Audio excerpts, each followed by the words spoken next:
మీ business ఏదైనా మీ ఊర్లో promotion చేయాలంటే అది సుమన్ టీవీతోనే సాధ్యం. ఇప్పుడే సంప్రదించండి. సింగూరు నుంచి లిఫ్ట్ చేసి సంగమేశ్వర బసవేశ్వర 2 లిఫ్ట్లు పెట్టుకున్నాం. 2 తాలూకాలకు రెండింటికి కూడా లక్ష ఎకరాల పైచీలకు వచ్చేట్టు ఎకరాల నీళ్ళ స్టేట్ పెట్టుకున్నాం. మళ్ళీ మన నుంచే కావాలి, మళ్ళీ ఇది లైన్లోకి రావాలి. అందరు మంచిగా ఉండాలి. ఎందుకంటే మనకు మన పార్టీకి కులం లేదు, మతం లేదు, జాతి లేదు. తెలంగాణలో ఉన్న ప్రతి బిడ్డ మనోడే. వాళ్ళు ఏ మతం ఉన్నారు, ఏ కులం ఉన్నారు మనకు అవసరం లేదు. ఈ తెలంగాణ బార్డర్ గీత లోపలిన బిడ్డలు అందరు మనోళ్ళే, అందరు బాగుపడాల్సింది. ప్రతి ఒక్కరికి న్యాయం జరగాల్సింది. ఆ న్యాయం జరిగి ఆ ఫలితాలు తెలంగాణకు వచ్చేదాకా ఇంకెవ్వడు కొట్లాడాడు, ఎవరితో కాదు. అది అబద్ధాల పంచాంగం. మళ్ళా మనమే కొట్లాడాలి. అంతేనా? పక్క మాటేనా ఇది? కొట్లాడదాం కదా. ప్రాణం పోయినా సరే తెలంగాణకు రక్షకులు మనమే, తెగించి కొట్లాడాల్సిందే. తెలంగాణ హక్కులను కొట్లాడాల్సిందే, మనమే కొట్లాడి తీరాల్సిందే అన్న రెండవ మాట లేదు. కాబట్టి దయచేసి అవసరమైన సందర్భంలో మీ జిల్లా నాయకులు పిలిపిస్తారు, రాష్ట్రం నుంచి నేను కూడా పిలిపిస్తాను. మీకు సిద్ధపడి ప్రత్యక్ష ప్రజా పోరాటాలు లేవదీసైనా సరే మన ప్రాజెక్టులు సాధించుకోవాలి, మన నీళ్లు సాధించుకోవాలి, మన ప్రజలకు అన్యాయం జరుగుతుంటే ఎదురు తిరగాలి, కొట్లాడాలి. తప్పకుండా ప్రజలకు న్యాయం చేసేదాకా మనం ముందుకు పోతూనే ఉండాలి. తెలంగాణ కోసమే బయలుదేరిన జెండా గులాబీ జెండా. తెలంగాణను సాధించింది గులాబీ జెండా. తెలంగాణను మంచిగా చేసి లైన్లో పెట్టింది గులాబీ జెండా. భారతదేశంలో నంబర్ 1 అనేక విషయాల్లో చేసి సాధించి చూపెట్టింది గులాబీ జెండా. కాబట్టి దయచేసి నేను మీ అందరిని కోరేది, మీకు మంచి ఎమ్మెల్యే ఉన్నాడు మాణిక్రావు గారు. ఆయన నాయకత్వంలో మంచిగా పనిచేసి మంచిగా ముందుకు పోయి చాలా చక్కగా మంచి ఫలితాలు భవిష్యత్తులో సాధించాలి. పరమేశ్వర్ పాటిల్ గారికి, వారి వెంట వచ్చిన మిత్రులకు నేను ప్రత్యేకంగా ధన్యవాదాలు చెప్తా ఉన్నాను. ఇటువంటి కార్యకర్తలు, ఇటువంటి నాయకులే పార్టీకి పట్టుబొమ్మలు, తెలంగాణ జాతి రత్నాలు. తెలంగాణకు ప్రమాదం వచ్చిందన్నప్పుడల్లా ఇటువంటి బిడ్డలే ఎక్కడో లేచి నిలబడి వాళ్ళ మా తెలంగాణని ఆ సోయి చూపెడతా ఉన్నారు. మీరు నడిచిన 140 కిలోమీటర్ల పాదయాత్ర వృధా పోదు. ప్రజలందరూ మిమ్మల్ని చూసింది. దాంట్లో తోపట కూడా మీతో ఎంతోమంది మాట్లాడింది, అడిగింది మిమ్మల్ని ఎందుకు పాదయాత్ర వెళ్తున్నాయి. మీరు కూడా అందరికీ చెప్పాను, అంతే కదా. మీకు కూడా అర్థమైంది ప్రజలు ఎంత వ్యతిరేకం ఉన్నదని. సో ఆ రకంగా మీ పాదయాత్ర వృధా పోదు, మీ కష్టం వృధా పోదు. తప్పకుండా రాబోయే రోజుల్లో విజయం మనదే. అయితే మన విజయం మన కోసం కాదు, అది తెలంగాణ విజయం కావాలి, తెలంగాణ ప్రజల విజయం కావాలి, తెలంగాణ రైతుల విజయం కావాలి అని మనవి చేస్తూ, సరే నేను గంభీరంగా మౌనంగా చూస్తున్నా.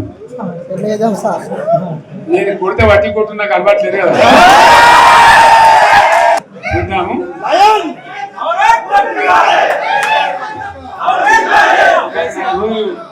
కానీ అన్నట్టుగా నేను చూస్తా ఉన్నా. కానీ మనోళ్ళందరూ కూడా ప్రతిపాదిస్తున్నారు ఏంటంటే, 1 సంవత్సరం జరిగిపోయింది, సంగమేశ్వర ఆన్నే పన్నది, బసవేశ్వర ఆన్నే పన్నది, పాలమూరు ఉత్పత్తుల పథకం ఆన్నే పన్నది, కాళేశ్వరం అట్లా ఎండబెడుతున్నారు. ఇవన్నీ అన్యాయాలని. కాబట్టి ఫిబ్రవరి నెలాఖరులో ఒక పెద్ద బహిరంగ సభ పెట్టాలి, ఇలా కథ చూడాలి జరుగుతూ ఉంది. కాబట్టి మీరు కూడా పెద్ద ఎత్తున దయచేసి ఆ సభకు కదిలి రావాలి. దూరమే ఉండదు. ఆ రకంగా తెలంగాణ శక్తి ఏందో మరొకసారి చూపించి వీళ్ళ మెడలు వంచి ఇప్పుడు సాధించాలి. భవిష్యత్తు కోసం కూడా కొట్టాడకు మనం సిద్ధంగా ఉండాలని తెలియజేసుకుంటూ, పరమేశ్వర్ గారికి అంతటి లోకమంత్రం ఇది. ₹1 కోటి భూమి ఇప్పుడు 50 లక్షలు కట్టలేదు.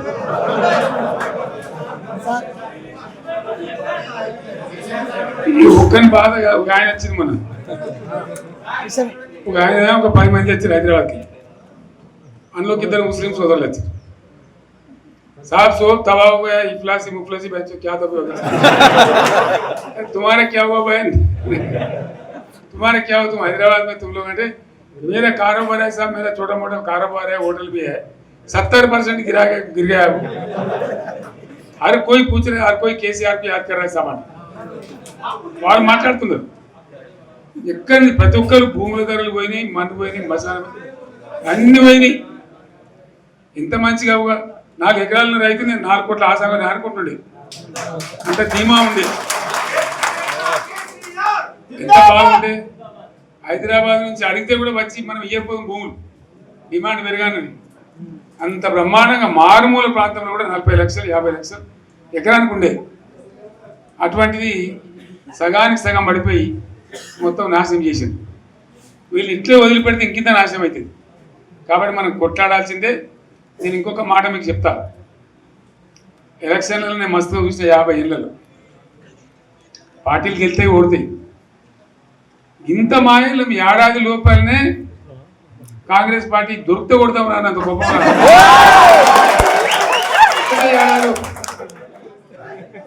ఇంకా వాళ్ళ పొంద తెలివికి నిన్న వారి పార్టీ మంది పెట్టిన అదేందో పోలింగ్ పెట్టిన వాడు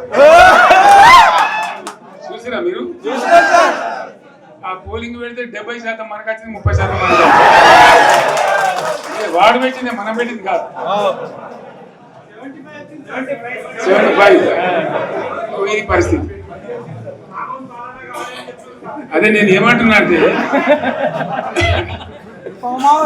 ఫామ్ హౌస్ అంటే ఏముంటది, వారి ఉంటుంది, మాకు ఉంటుంది, అలా ఉంటుంది. కాంగ్రెస్ వాళ్ళు అయితే మనిషి చేసే పారబడి తవ్వచ్చు కూడా లంగత. దీని ఫామ్ హౌస్ అని మనం బదనాలు చేసి అంతే కదా. నేను ఏమంటున్నా అంటే అన్ని మబ్బులు వీడిపోయినట్టు ప్రజలకు అన్నీ తెలిసిపోతున్నాయి. మంచి ఏంది, చెడ్డ ఏంది, ఏం జరిగింది అన్నీ ఇంకా ఘోరమైందని నేను చెప్తున్నా. వీళ్ళ తెలివితక్కువతనానికి ఏమైంది? నిన్న మొన్న రిపోర్ట్ వచ్చింది. Comptroller and auditor general of India అని కాగ్ అంటారు దాన్ని. కాగ్ రిపోర్ట్ వచ్చింది. పోయిన సంవత్సరం మన గవర్నమెంట్లో వచ్చిన ఆదాయం కంటే 13,000 కోట్ల రూపాయల ఆదాయం తగ్గిపోయింది. ఇంకా మార్చి పోయే వరకల్లా ఇంకో 3-4 కోట్లు అవుతుంది. అంటే 15,000 కోట్ల ఆదాయం పోతుంది. మన గవర్నమెంట్ ఉన్నప్పుడు ప్రతి ఏడాది 15,000 కోట్లు పెంచుకుంటూ పోయింది, చేసుకుంటూ పోయింది. ఏడాది 10 నుంచి 15,000 కోట్ల ఆదాయం పెరిగేది మన టైంలో. అంత జాగ్రత్తగా మనం వ్యవహారం చేస్తాం. ఇలా ఉల్టా 15,000 కోట్లు పడిపోయింది. ఇంకా వాడేమిస్తాడుగా, ఇంకో ఇస్తారా? ఇంకో 4-5 నెలలైతే జీతాలే కష్టమైతే ఉంటుండ్రు.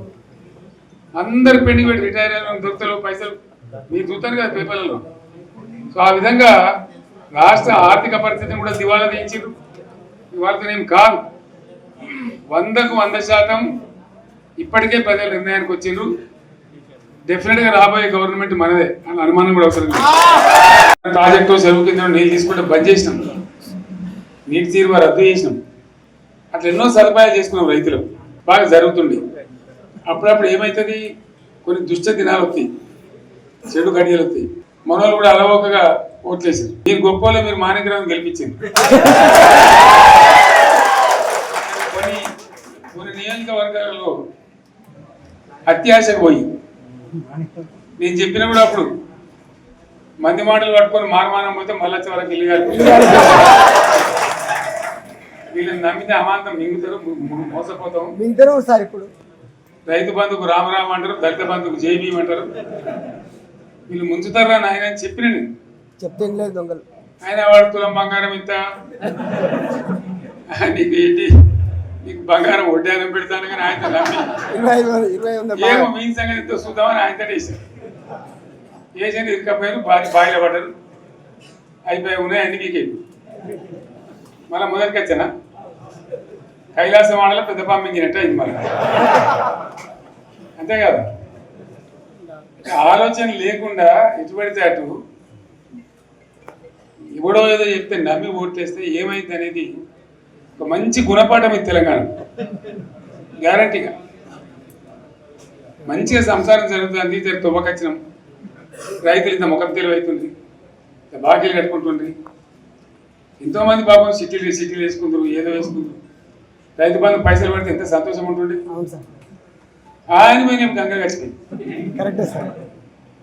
ఇప్పుడు వాడు ఇతడో ఏడో భగవంతుని కనుక ఎక్కడ సార్ కొట్టిండు ఇచ్చినా కూడా మోసమే. ఏదో మళ్ళీ ఎలక్షన్ కోసం దానికోసం చేస్తారు తప్ప కడుపునిండా ప్రేమ ఇచ్చేది ఇట్లే ఉంటుందా? సర్పంచ్ ఎలక్షన్ పెట్టింది సార్. ఉన్నప్పుడు కరోనా వచ్చింది. కరోనా వస్తే కూడా నేను రైతు బంధు ఆపలే. కరోనా వచ్చి రాష్ట్రానికి రూపాయి ఆదాయం రాకపోయినా 4-5 మంచి స్కీములు తెచ్చి ఇవాళ కాపాడుకున్నాం. గౌరవంగా బతికిన రైతులు ధీమా వచ్చినండి. రైతు బీమా పెడితే ఎంతమందికి సాయం జరిగింది? గుంట భూమి ఉన్న కూడా మంచిగా సాయం జరిగింది, చిన్న రైతు కూడా సాయం జరిగింది. అట్లా అందరికి మనం గొర్రెల కాపులకు గొర్రెలు ఇవ్వడం కానీ, చేప పిల్లలు కానీ, అనేక రకాల అన్ని వర్గాల ప్రజలను ఎట్లా ఆదుకోని అట్లా ఆదుకున్నాం. మా తెలంగాణ కదా మేము తెచ్చుకున్నాం కష్టపడి, మా వాళ్ళందరూ పైకి రావాలి. కాంగ్రెస్ గవర్నమెంట్ కూడా ముస్లింలో ఓట్లేసుకున్నారు తప్ప ముస్లింలకు మనం చేసిందా? ఇమాం మౌజన్లకు మన జీతం ఇచ్చిందా? మనం వచ్చినాకనే ఫస్ట్ టైం వాళ్ళని గుర్తించి వాళ్ళని గౌరవించుకున్నాం. ముస్లిం మైనార్టీ పిల్లలకు, మన గిరిజన పిల్లలకు, మన ఎస్సీ పిల్లలకు, మన బీసీ పిల్లలకు ఎంత మంచి రెసిడెన్షియల్ స్కూల్ పెట్టుకున్నాం. అందరినీ కూడా ముందుకు తీసుకుపోవాలి. ఇవాళ మన కళ్ళ ముందర నాకు బాధ కలిగేది ఏంటంటే, చిన్న వర్గాల ప్రజలు కాన్వెంట్ స్కూళ్ళలో చదివించలేదు, వాళ్ళ పిల్లలు కూడా బాగా చదవాలని చెప్పి ఎస్సీలకు, బీసీ, మన మైనార్టీ సోదరులకు గురుకుల పాఠశాలలు పెట్టారు. అద్భుతమైన చదువు చదువుకున్నారు. ఇవాళ మొత్తం రోజు బడి పిల్లలు విషాహారము, కడుపు నొచ్చుడు, బాధపడు, పురుగులు అన్నం పెట్టుడు, పిల్లలు వెళ్ళిపోతున్నారు. ఆ స్కూళ్ళ నుంచి ఇళ్ళకి వెళ్ళిపోతున్నారు. తల్లిదండ్రులు కూడా భయపడి తీసుకుపోతున్నారు. ఏం ఘోరం ఇది నాకు అర్థం కాదు. మళ్ళీ ఇది చేసినాడు కూడా ఇప్పుడు మళ్ళీ అదే కాంగ్రెస్ పార్టీ, అంతేనా? మళ్ళీ పాత కాంగ్రెస్ మోపోయింది, మళ్ళీ కరెంట్ కోతలు మోపోయినాయి. వెనకాలం ఇంకేం గతి అవుతుందో, మార్చి ఏప్రిల్ ఏమవుతుందో. ఇంకా కరెంటు కోతలు మోపోయినాయి, మంచినీళ్ళు సరిగా కోతలేవు, అడిగే నాతులు లేడు. ఎవడన్నా గట్టిగా నిలదీసినట్టు వారికి పోలీసు నిలబట్టేయడం. ఇదేనా రాజ్యం? ఇట్లా ఉండదా రాజ్యం? ఎందుకు వచ్చింది ఈ పరిస్థితి